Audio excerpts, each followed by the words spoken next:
Zdaj,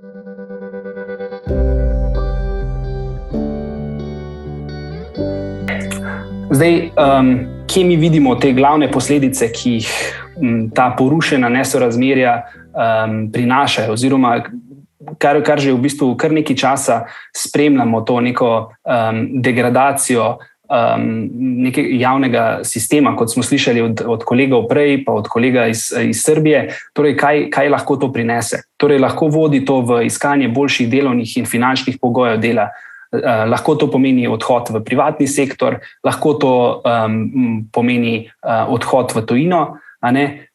Vsekakor pa oba dva ta razloga slej ko prej pomenita, da prihaja do odliva zdravnikov iz državnega zdravstvenega sistema. In kot smo danes že večkrat poudarili, mi si nikakor ne želimo, da bi se naš javni zdravstveni sistem razgradil. Mi si želimo močnega javnega zdravstvenega sistema. A ne? Bojimo se, da bo prišlo do dilucije znanja in oskrbe. Če bodo najboljši strokovnjaki, naši mentori, naši učitelji odhajali iz zdravstvenega sistema, bo prineslo to dilucijo znanja. V Sloveniji ni toliko velikih zdravnikov, da si lahko preprosto privoščimo, da nekdo od najboljših učiteljev preprosto odide. Zato, ker to pomeni, da se naslednjih 10-15 let mogoče nihče od njega ne bo mogel naučiti. S tem, ko se bodo te najboljši zdravniki poslovili, tako kot sem rekel, bomo imeli v bistvu slabše izobražene ali pa drugače izobražene zdravnike, ki prihajajo za njimi. To bo vodilo v slabši oziroma bolj trhel javni zdravstveni sistem in to bo vodilo do slabše dostopnosti do javnih storitev. In na koncu bodo najslabšo dostopnost imeli tisti, ki so že tako ali tako na periferiji, ki imajo sedaj v bistvu ki živijo zdaj v krajih, kjer je v bistvu en družinski zdravnik. In če tisti družinski zdravnik odide, pomeni to za njihovo okolje katastrofo. In bojimo se tudi, da v bistvu že sedaj poteka krepitev vzporednega privatnega zdravstvenega sistema, ki bo v bistvu vse zgoraj naštete stvari samo še pospešil. Lahko naprej? Torej, kaj mi vidimo kot ukrepe? Torej, želimo si ustrezno ureditev plač v skladu s primerljivimi sistemi v Evropi. Tukaj lahko povemo, kaj je minister Koritnik rekel v zadnji Tarči, da dajmo zbrati par primerov sistemov, ki v Evropi so že, in dajmo pač to preprosto prekopirati. To smo mi v bistvu že naredili na primeru Nemčije in pa Velike Britanije.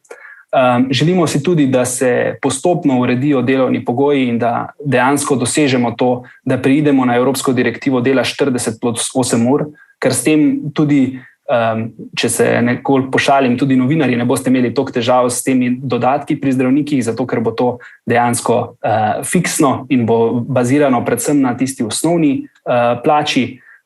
Hkrati si želimo, da bomo imeli več časa za obravnavo pacientov, kar smo danes že slišali, in pa hkrati si želimo, da bi uvedli neke administrativne razbremenitve, ker to je pa eden izmed bremen, ki v bistvu zdravnikom najbolj onemogoča nek tist pristen stik z bolniki in pa zadosten čas z njimi. Hvala. Hvala, Luka. Bi prosil zdaj še kolego Vasja za nekaj zaključnih besed. Z predstavitvijo smo končali, tako da bi Vasja samo poudaril še ključne točke današnjega sestanka. Mogoče samo na malo drugačen način vse skupaj povzamem. Zdaj sem videl tudi eno vprašanje, ki je prišlo, ki mi je dobra iztočnica za zaključek. Torej, zdravniki podpiramo izhod iz sistema plač. Ja, to je naše sporočilo. Ampak to ni zdaj, to mi hočemo in potem bomo zadovoljni. To je samo začetek.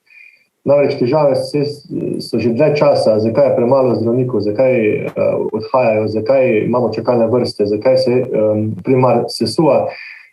To opozarjamo že dlje časa. Zdaj je v bistvu že čez 12 uro in zdaj popraviti sistem, da bo, delovni pogoji, da bojo boljši, da bojo privlačni, to je prepozno, to se na hitro zdaj ne da. Zdaj je treba uhajanje, torej že samo pomisleke, da bi kak strokovnjak učil, je treba prerezati. Če da ima kdo boljšo idejo, da se začne kak drugačko, pa vsaj s plačilom, z nagrado, pač naj pove. Jaz mislim, da Cel svet ve, da stvar funkcionira na tej bazi, da je treba sedaj popraviti tisto prvo akutno nezadovoljstvo, kar je pač v bistvu se zgodilo najbolj zdaj oziroma prikazalo situacijo, ko je pač bil podpisan ta aneks za ostale zdravstvene delavce. In da tudi damo na stran tole dilemo, ko večkrat dobimo to vprašanje, vsi mi absolutno privoščimo vsem zdravstvenim delavcem, da so si jim dvignali plače in da se jim še bojo. In v tem v bistvu jaz osebno ne želim več diskutirati, ker se samo že na lokalnih nivojih dela kot nekakšno zdraho in nezadovoljstva. Vsi mi se s tem absolutno strinjamo in to absolutno privoščimo, ampak razmere so se porušile te mere, da se pač vprašaš, da za svoje delo bi mogoče, oziroma za svojo odgovornost, za tisto plačilo, ko ga dobiš za to delo, bi mogoče lahko upravljal delo katero drugo z manjšo odgovornostjo, pa za isto plačilo. In to dolgoročno seveda ni dobro, predvsem pa boli. Boli nas, da nismo cenjeni. Minister je podpisal aneks, z njim se je pogajal, on je zdravnik, bil je direktor, točno ve, kakšna so razmerja, in je pač enostavno to naredil, zdaj prišel niz odgovorov do nas in mi smo ratali pač nezadovoljni.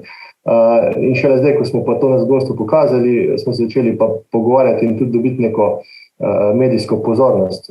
Tako da vse skup mi želimo, da se začnejo stvari spreminjati. Zdravniki smo navajeni, da ko vidimo problem, ga prepoznamo, naredimo diagnostiko, postavimo neko terapijo, zdravljenje in potem tudi to probamo rešiti. In če kaj nas jezi, pač to, da se stvar zdaj, ko se vemo, zakaj gre, ko smo tudi preko naših kolegov danes z objektivnimi podatki, preverljivimi podatki predstavili, da dejansko stvar ne funkcionira, da je prišlo do strašnih v bistvu nesorazmerij, praktično neverjetnih situacij, ki v svetu ne poznajo in da želimo to rešitev. In to je v bistvu sporočilo, ko želimo sporočiti navzven.